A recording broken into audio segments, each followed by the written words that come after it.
É o que pedimos e agradecemos em nome de Jesus. Amém. Amém, irmãos? Abram em Mateus capítulo 2.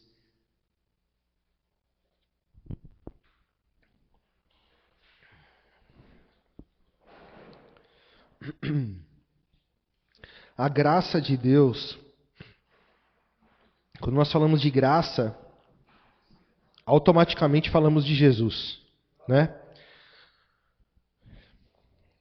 Como está escrito, né? Em João capítulo 1, verso 17, porque a lei foi dada por Moisés, a graça e a verdade vieram por meio de Cristo, né? Vieram por Jesus. E ele revelou o Pai, né? No próximo verso, verso 18, que ninguém conhecia. Então, irmãos, a graça de Deus, vamos ler aqui um texto importante. Os irmãos vão ver que o comecinho do Evangelho e lá no final, lá no Apocalipse, os textos eles se encontram, né? Uma revelação lá do Apocalipse traz um pouco de entendimento para o capítulo 2 aqui, ó, de Mateus. Depois nós vamos lá. Verso 1, Mateus capítulo 2, verso 1. E tendo nascido Jesus em Belém, na Judéia, no tempo do rei Herodes, eis que uns magos vieram do Oriente a Jerusalém, dizendo: onde está aquele que é nascido rei dos judeus? Porque vimos a sua estrela no Oriente e viemos a adorá-lo. Algumas pessoas usam a figura dessa estrela aqui como uma coisa boa. Quando eles fazem os enfeites de Natal, eles põem as estrelas e falam que essa é a estrela do Oriente, botam lá na árvore de Natal, né? Esses magos aqui, eles viram uma estrela e vieram de longe. Eles sabiam que nascia o rei dos judeus. Estranho, né? Magos. O que a palavra fala sobre magia? Não é? Os que mexem com magia. Não é uma coisa assim um tanto quanto estranha? Se a gente olhar por esse lado, né? Vamos continuar lendo. Verso 3. E o rei Herodes, ouvindo isto, perturbou-se, e toda Jerusalém com ele. E, congregados todos os principais sacerdotes e os escribas do povo, perguntou-lhes onde havia de nascer o Cristo. Herodes, né? Por que ele se perturbou? Porque ele estava reinando ali. Ele era um romano, né? Que estava dominando ali o povo de Israel. Um homem perverso, um homem terrível, não é? Ou seja, se está vindo aí um homem tão espiritual a ponto de conhecerem ele de outro continente, de outro lugar, a ponto de ser a esperança desse povo ser liberto, né, ele ficou perturbado. Ele falou, daqui a pouco essa criança aí cresce e vai me derrubar. Né? Então por isso que ele estava perturbado. Verso 5, né? É isso? E eles lhe disseram, em Belém da Judéia, porque assim está escrito pelo profeta. E tu, Belém, terra de Judá, de modo nenhum és a menor entre as capitais de Judá, porque de ti sairá o guia que há de apacentar o meu povo Israel. Então Herodes, chamando secretamente os magos, inquiriu exatamente deles acerca do tempo em que a estrela lhes aparecera. E enviando-os a Belém, disse, ide e perguntai diligentemente pelo menino, e quando o achardes, participai-mo, para que eu também vá e o adore. Né? Então, a gente sabe que a intenção dele não era adorar coisa nenhuma. Ah, mas o irmão dele está tirando isso da onde? O texto está dizendo isso. Os magos que vieram do Oriente vieram para adorar Jesus também. É o que está escrito também. Não é? Veja só. Verso 9. E tendo eles ouvido o rei, partiram. E eis que a estrela que tinham visto no Oriente ia adiante deles, até que chegando se deteve sobre o lugar onde estava o menino. E vendo eles a estrela, regozijaram muito com grande alegria. E entrando na casa, acharam o menino com Maria sua mãe, e prostrando-se o adoraram. E abrindo os seus tesouros, ofertaram-lhe dádivas, ouro, incenso e mirra. E, sendo por divina revelação avisados num sonho, para que não voltassem para junto de Herodes, partiram para a sua terra por o outro caminho. Então, a gente vê que a intenção dos magos era realmente conhecer o rei dos judeus, adorá-lo, não é? Mas esses homens, eles foram usados pelo maligno. Foram usados para levar o conhecimento de onde estava um menino que haveria de ser o Salvador do mundo, Jesus Cristo, né? E eles, sem saberem, estavam conduzindo um homem assassino a levar a morte, né, para toda a humanidade. Claro que Deus nunca iria perder uma batalha, né? E o fato é que a graça do poder de Deus foi derramada ali. Aqueles homens tiveram uma visão e não voltaram a dizer aonde foi que eles encontraram um menino, né? A sequência do texto, ó, verso 13. E tendo eles se retirado, eis que o anjo do Senhor apareceu a José num sonho, dizendo: levanta-te e toma o menino e sua mãe e foge para o Egito e demora-te lá até que eu te diga, porque Herodes há de procurar o menino para o matar. E, levando-se ele, tomou o menino e sua mãe de noite e foi para o Egito. E esteve lá até a morte de Herodes, para que se cumprisse o que foi dito por parte do Senhor pelo profeta que disse: do Egito chamei meu filho. E então Herodes, vendo que tinha sido iludido pelos magos, irritou-se muito e mandou matar todos os meninos que havia em Belém e em todos os seus contornos, de 2 anos para baixo, segundo o tempo que diligentemente inquirira dos magos. Então se cumpriu o que foi dito pelo profeta Jeremias, que diz: em Ramá se ouviu uma voz de lamentação, choro e grande pranto, Raquel chorando os seus filhos, e não quer ser consolada, porque já não existem. Então, irmãos, esse texto aqui mostra a real intenção de Herodes. Por que ele mandou matar todas as crianças? Porque a intenção dele era matar Jesus. Como ele não sabia mais quem que era Jesus e não tinha como saber, porque os magos ouviram, né, a ordem de Deus e obedeceram, então ele decidiu matar todas as crianças, porque o que ele pensou? Se eu matar todos os meninos, mais ou menos com a idade em que os magos me disseram que viram a estrela, né, então vocês veem que passou bastante tempo, porque ele mandou matar crianças de 2 anos para baixo, né? Então não foi uma coisa rápida, passaram-se 2 anos desde o nascimento de Jesus, não é isso? Cadê o texto que diz: mandou matar todos os meninos que haviam em Belém, de 2 anos para baixo. Então você imagina que homem terrível. Como que alguém faz uma maldade dessa, irmãos? Sabe por quê? Porque o diabo, Satanás, estava nele. Satanás é que tinha esse plano. Foi Satanás que deu o sinal. Foi Satanás que colocou isso no coração dele. Foi Satanás que tentou barrar a obra de salvação. Está lá em Apocalipse, capítulo 12. Apocalipse 12. Verso 1.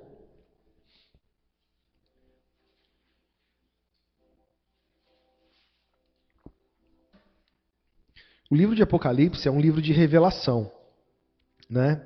Então, João teve essa revelação. A gente vê que é uma revelação enorme, gigante, tem muita informação aqui, né? E é um texto bastante difícil de compreender. Toda vez que a gente lê, a gente aprende um pouquinho mais, né? Verso 1 diz assim, ó: e viu-se um grande sinal no céu, uma mulher vestida do sol, tendo a lua debaixo dos seus pés, e uma coroa de 12 estrelas sobre a sua cabeça. E estava grávida e com dores de parto, e gritava com ânsias de dar à luz. E viu-se outro sinal no céu, e eis que um grande dragão vermelho, que tinha 7 cabeças e 10 chifres, e sobre suas cabeças 7 diademas, coroas. E a sua cauda levou após si a terça parte das estrelas do céu, e lançou-as sobre a terra. E o dragão parou diante da mulher que havia de dar à luz, para que, dando ela à luz, lhe tragasse o filho. E deu à luz a um filho homem, que há de reger todas as nações com vara de ferro. E o seu filho foi arrebatado para Deus e para o seu... Tá vendo? Então dá a impressão que quando Jesus nasceu, ele foi arrebatado para Deus. Se você pegar esse texto aqui. Só esse verso aqui. Na verdade, o texto ele vai falar que Jesus foi arrebatado e está com o Pai. Mas aí ele continua o texto. Né? Ele continua. Verso 6. E a mulher fugiu para o deserto, onde já tinha lugar preparado por Deus, para que ali fosse alimentada durante 1260 dias. E houve batalha no céu. Miguel e os seus anjos batalhavam contra o dragão, e batalhavam o dragão e os seus anjos, mas não prevaleceram, e nem mais o seu lugar se achou. Então aqui mostra que o Senhor Jesus Cristo, a vinda de Jesus Cristo trouxe uma batalha espiritual terrível. Satanás desceu com a terça parte dos céus, dedicado a destruir a obra de salvação, a obra de Jesus Cristo, não é? E houve uma grande batalha espiritual. Glória a Jesus. Verso 8: mas não prevaleceram, e nem mais o seu lugar se achou nos... Então ele tinha lugar nos céus. Esse Senhor tinha lugar nos céus. Então aí os irmãos entendem, né? Por que o Evangelho traz tanta revelação. É aí que nós entendemos por que havia tanta matança e tanta destruição antes de Jesus Cristo. Né? Porque o próprio céu estava contaminado com os anjos caídos. Os anjos, quando eu falo caídos, né? Os anjos que se voltaram contra a verdade, contra Deus, né? Fizeram a sua obra de iniquidade. Então, verso 9, vamos ler a sequência. E foi precipitado o grande dragão, a antiga serpente, chamada Diabo e Satanás, que engana todo mundo, e foi precipitado na terra, e os seus anjos foram lançados com ele. E ouvi uma grande voz no céu que dizia: agora é chegada a salvação, e a força, e o reino do nosso Deus, e o poder do seu Cristo, porque já o acusador de nossos irmãos é derrubado, o qual diante do nosso Deus os acusava de dia e de noite. Então o acusador, o inimigo, foi derrubado. Onde que ele estava? No céu, acusando cada um de nós diante do Pai. E o que ele fazia? Ele usava a lei para nos acusar. Ele usava o Velho Testamento para nos acusar. Né? Ele nos acusava diante do Pai de dia e de noite. Né? Verso 11. E eles o venceram pelo sangue do Cordeiro e pela palavra do seu testemunho, e não amaram as suas vidas até... Então está falando dos salvos. Está falando de nós. Nós vencemos. Eles o venceram pelo sangue do Cordeiro. Quem nós vencemos? O grande dragão, a antiga serpente, chamada Diabo e Satanás. Vencemos pelo sangue do Cordeiro e pela palavra do seu testemunho, e não amaram as suas vidas até... A palavra do testemunho de Jesus é a palavra que Jesus trouxe. O que Jesus testemunhou? Ele falou: eu manifestei o teu nome, ó Pai, aos homens que do mundo me deste. Jesus disse: a palavra que eu trago não é minha, mas é do Pai que me enviou. Jesus Cristo deu testemunho, e nós vencemos por esse testemunho, não é? Pela palavra do seu testemunho, e não amaram as suas vidas até a morte. Então, a nossa batalha hoje é para que essas palavras sejam verdadeiras em nossas vidas. Não é? Não amar a própria vida, viver, não é? vencer pelo testemunho de Jesus, pela palavra de Jesus, pelo sangue de Jesus. Verso 12. Por isso, alegrai-vos, ó céus, e vós que neles habitais. Ai dos que habitam na terra e no mar, porque o diabo desceu a vós, e tem grande ira, sabendo que já tem pouco tempo. E, quando o dragão viu que fora lançado na terra, perseguiu a mulher que dera luz ao filho, o filho homem. E foram dadas à mulher 2 asas de grande águia, para que voasse para o deserto, ao seu lugar, onde é sustentada por um tempo, e tempos, e metade de um tempo, e fora da vista da serpente. Tá vendo? Então você vê que ele fala da salvação, ele vai lá na frente, ele fala que Jesus foi arrebatado, depois ele volta a contar a história. Ele volta a contar o que aconteceu, né? Então, o texto que nós lemos lá, que o anjo apareceu, uma visão, não é? E barrou os planos de Satanás. Se os irmãos pararem para pensar, esses magos que vieram do Oriente, na cabeça deles, eles estavam indo adorar o Senhor. Na cabeça deles, eles estavam indo para uma missão. O desejo que entrou no coração deles era de adorar o rei dos judeus. Um poderoso que haveria de vir. Então vocês percebem que o diabo não tem problema nenhum de botar as pessoas para adorar Jesus de uma forma errada. Não é? Esse Herodes aqui, ele estava sendo usado pelo diabo. Ele estava dizendo que ele queria amar Jesus, que ele queria adorar Jesus, mas ele não queria. Ele queria matar Jesus. O desejo que entrou no coração dele foi tão grande, a ira que entrou nele foi tão grande, que foi o diabo que pôs, era o diabo que estava usando ele. A maldade foi tão grande que ele matou todas as crianças da região. Bebês, meninos com 2 anos ou menos. Isso só pode ser o próprio diabo, o Satanás, que agiu. Então os irmãos percebem o tamanho da guerra espiritual que se levantou para que Jesus não vencesse. Para que Jesus Cristo não cumprisse e não completasse a obra. Não é? Glória a Jesus.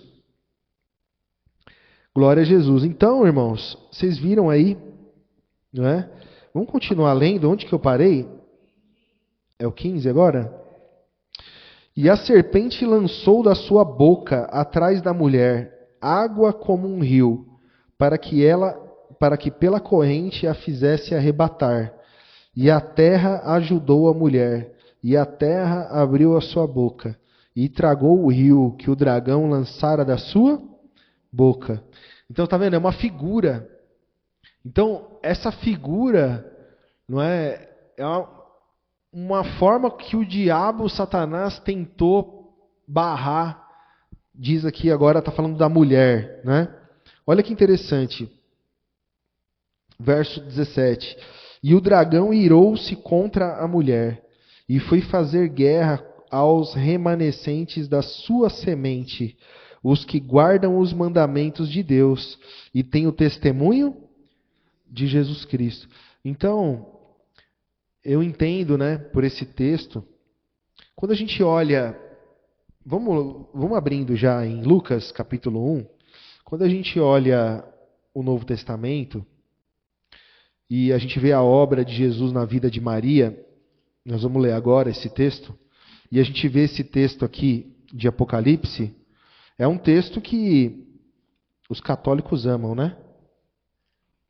Eles amam esse texto, porque é um texto que fala que Maria é cheia de graça. Não é?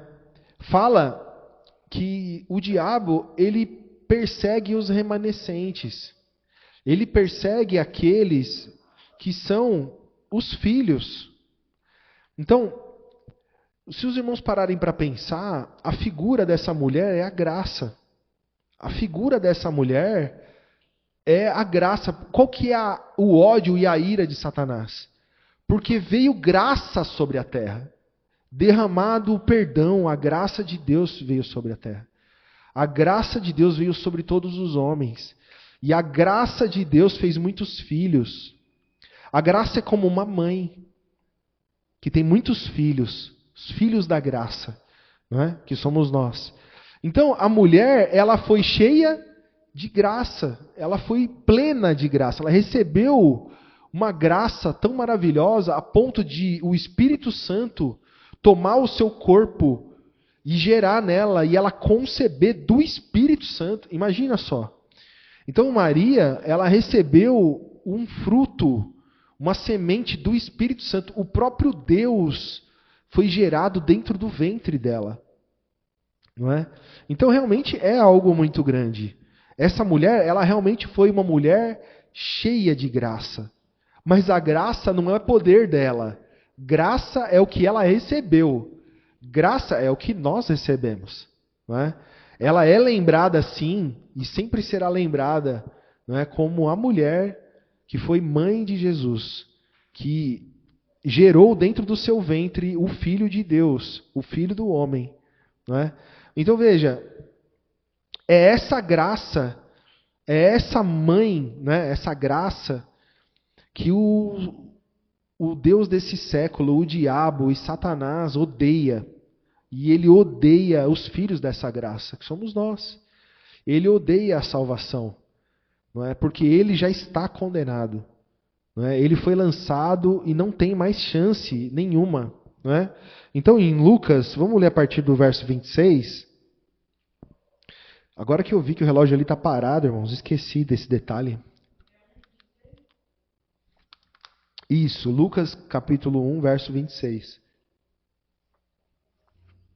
Antes desse texto aqui, irmãos, narra a história da mãe de João Batista e do pai, né? Isabel, ela era já idosa, não é? Eles não tinham filhos, ela era estéril, e ela recebeu um milagre, né? E aqui agora vai contar a história de Maria, né? Verso 26. E, no 6º mês, foi o anjo Gabriel enviado por Deus a uma cidade da Galiléia chamada Nazaré, a uma virgem desposada com um homem. O que isso significa, uma virgem desposada com um homem? Naquela época, as pessoas ficavam noivos e noivas, né? Então você declarava ali um noivado, mas quando eles eram muito jovens, eles se preparavam, né, para quando chegasse na idade eles se casassem. Então ela era noiva de José, mas ela ainda era uma virgem, né? Uma virgem desposada com um homem, cujo nome era José, da casa de Davi. E o nome da virgem era Maria. Então José era da casa de Davi. Maria era da casa... O que é da casa de Davi? Ela morava na casa de Davi, é isso? Não, eles eram da descendência de Davi. Né? Se olhar os antepassados deles, vai chegar em Davi. Não é isso? Então, o que diz o texto? E o nome da virgem era Maria. Verso 28. E vindo o anjo até ela, disse: Salve, agraciada, o Senhor é contigo, bendita és tu entre as mulheres. E vendo ela, turbou-se muito com sua palavra e considerava que saudação seria essa, porque ela não sabia o que era graça. Não é? Ela não sabia o que era ser agraciada. O que esse homem está dizendo? O que esse anjo está dizendo? Não é? Verso 30. E disse então o anjo: Maria, não temas, porque achaste graça diante... Achaste graça não é poder dela, irmãos. Não é poder dessa mulher. Essa mulher, ela achou graça, recebeu graça. Ela foi uma bem-aventurada, abençoada, agraciada abundantemente, né? Verso 31. E eis que em teu ventre conceberás e darás à luz a um filho, e chamarás o seu nome Jesus. E este será grande, e será chamado Filho do Altíssimo, e o Senhor Deus lhe dará o trono de Davi, o seu pai, e reinará eternamente na casa de Jacó, e o seu reino não terá fim. E disse Maria ao anjo: Como se fará isso, visto que eu não conheço homem algum? E respondendo o anjo, disse-lhe: Descerá sobre ti o Espírito Santo, e o poder do Altíssimo te cobrirá com a tua sombra. Por isso também o santo que de ti há de nascer será chamado filho, porque o Espírito Santo é Deus. Então Deus vai te cobrir com a sua sombra. Então a sombra do Espírito Santo é uma figura, irmãos. O Espírito Santo não faz sombra, né, irmãos? Ele não é carne para fazer sombra. Então quer dizer o quê? Que ele passaria, o Espírito é como se passasse por cima dela e ela ficasse gestante. É isso que o texto está dizendo, né? Por isso que o filho que de ti há de nascer será chamado filho de Deus. Verso 36. E eis que também Isabel, tua prima, concebeu um filho em sua velhice, e é este o 6º mês para aquela que era chamada estéril. Então está contando, olha, a sua prima, ela está gestante, ela era estéril, não era? Mas houve um milagre na vida dela. E vai falar de João Batista, né? Porque para Deus nada é impossível. E disse então Maria, eis aqui a serva do Senhor, cumpra-se em mim segundo a sua palavra. E o anjo ausentou-se dela. Então a gente vê que a escolha, né, a escolha de Deus foi por uma jovem pura, uma jovem que não era ainda casada, ainda não tinha se deitado com nenhum homem, não é? E era também uma mulher muito humilde. A gente vê a humildade dela. Quer ver o texto? Verso 39. Ó. E naqueles dias, levantando-se Maria, foi apressada às montanhas, a uma cidade de Judá. E entrou na casa de Zacarias e saudou Isabel. E aconteceu que, ao ouvir Isabel a saudação de Maria, a criança saltou no seu ventre. E Isabel foi cheia do Espírito Santo. E exclamou com grande voz e disse, bendita és tu entre as mulheres, e bendito o fruto do teu ventre. E de onde me provém isto a mim, que venha visitar a mãe do meu Senhor? Tá vendo? Então ela tinha já a revelação, ela já recebeu a revelação de antemão, né? Verso 44. Pois eis que ao chegar aos meus ouvidos a voz da tua saudação, a criancinha saltou de alegria no meu ventre. Bem-aventurada a que creu, pois hão de cumprir-se as coisas que da parte do Senhor lhe foram ditas. Disse então Maria, a minha alma engrandece ao Senhor, o meu espírito se alegra em Deus, meu Salvador, porque atentou na baixeza da tua serva, pois eis que desde agora todas as gerações me chamarão de bem. O que é uma bem-aventurada? É uma pessoa agraciada. É como se fosse assim, olha que mulher abençoada, sortuda. Né? Que mulher, olha, que coisa maravilhosa que aconteceu. Porque imagina você poder gerar o Filho de Deus, o Senhor Jesus Cristo. Imagina que coisa maravilhosa. Então, ela não está dizendo assim, todo mundo tem que me adorar, todo mundo tem que me reverenciar.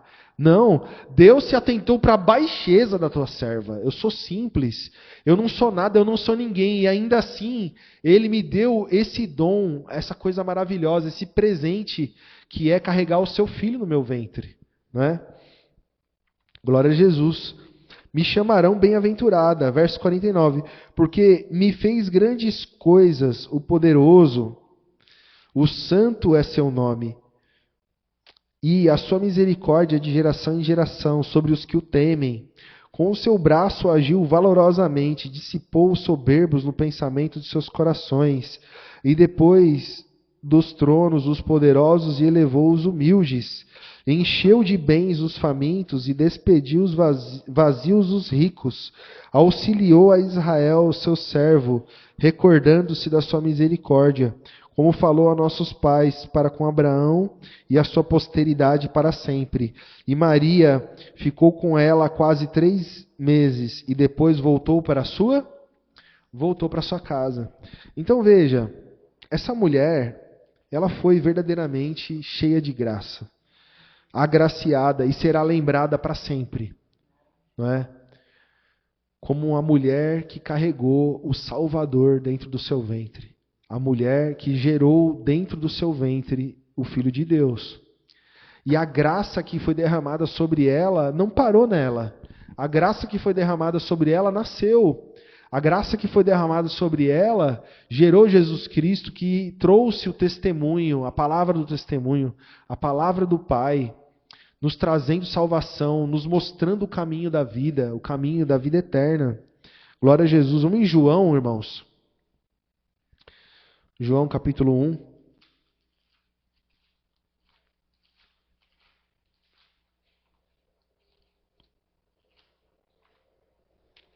Evangelho de João, capítulo 1.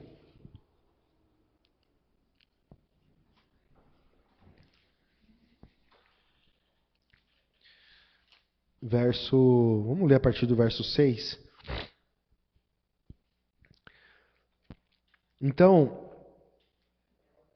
Isabel, ela teve João, né? João era 6 meses mais velho que Jesus, né? Mais ou menos, né? É o que dá para entender pelo texto, né? Evangelho de João, capítulo 1, verso 6. Houve um homem enviado de Deus cujo nome era João. Este veio para testemunho, para que testificasse da luz, para que todos crescem por ele. Não era ele a luz, mas para que testificasse da luz. Ali estava a luz verdadeira, que ilumina todo homem que vem ao mundo. Estava no mundo, e o mundo foi feito por ele, e o mundo não o conheceu. Veio para o que era seu, e os seus não o receberam. Mas todos quanto o receberam, deu-lhes o poder de serem feitos filhos de Deus, aos que creem no seu nome, os quais não nasceram do sangue, e nem da vontade da carne, e nem da vontade do homem, mas da vontade de Deus. E o Verbo se fez carne e habitou entre nós. E vimos a sua glória, como a glória do unigênito do Pai, cheio de graça e de verdade.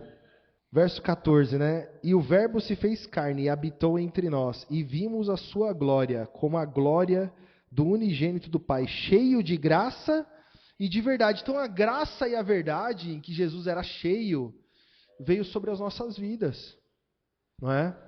A graça e a verdade de Jesus.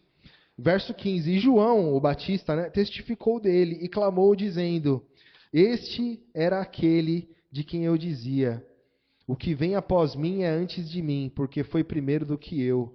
E todos nós recebemos também da sua plenitude, e graça por graça, ou graça sobre graça. Então nós recebemos essa graça, nós recebemos essa salvação. Essa graça não pôde ser barrada, o inimigo não teve poder para barrar. E a palavra vem dizendo, verso 17, porque a lei foi dada por Moisés, a graça e a verdade vieram por Jesus Cristo. Deus nunca foi visto por alguém. O Filho unigênito que está no seio do Pai, este o revelou. E lá em Efésios capítulo 2, a palavra diz, e nos vivificou, estando nós mortos em ofensas, em pecados, em que em outro tempo andávamos, segundo o príncipe desse mundo, Deus desse século, fazendo a vontade da carne e dos pensamentos. Éramos, por natureza, filhos da ira, filhos do inferno, nós éramos. Mas Jesus, né, o Pai, com o seu muito amor com quem nos amou, né, estando nós ainda mortos em nossas ofensas e pecados, Ele nos perdoou, Ele nos agraciou, pela graça nós somos salvos por meio da fé. E isso é um dom de Deus, foi nos dado, é uma graça que foi derramada. Então, irmãos queridos, esse é um resumo da obra de Jesus, é um resumo da batalha espiritual, da guerra espiritual que se levantou e até hoje, esses principados e potestades, a terça parte dos anjos caídos, que andavam com o grande dragão, que faziam a vontade do grande dragão, estão nesse mundo. A palavra que nós lemos hoje disse, ai daqueles que estão sobre a terra. Né? Então hoje nós não amamos a nossa vida, nós seguimos segundo o testemunho de Jesus. Nós seguimos segundo a palavra de Jesus. E somos salvos pelo sangue de Jesus. Não porque somos bons, não porque temos alguma capacidade, mas porque Ele é maravilhoso. E Ele operou essa grande obra em nossas vidas. Amém, irmãos? Em nome de Jesus. Vamos agradecer.